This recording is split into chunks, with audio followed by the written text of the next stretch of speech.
السلام علیکم و رحمت الله و برکاته. خوب هستید؟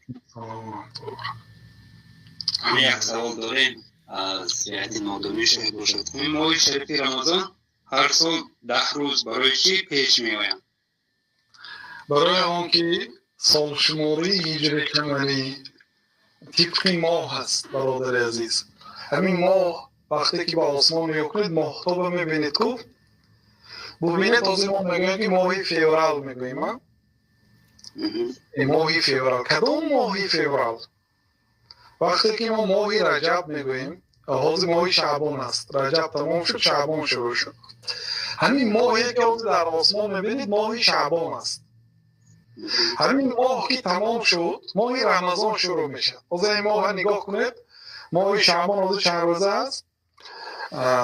ماه شعبان که با آخر رسید ماه رمضان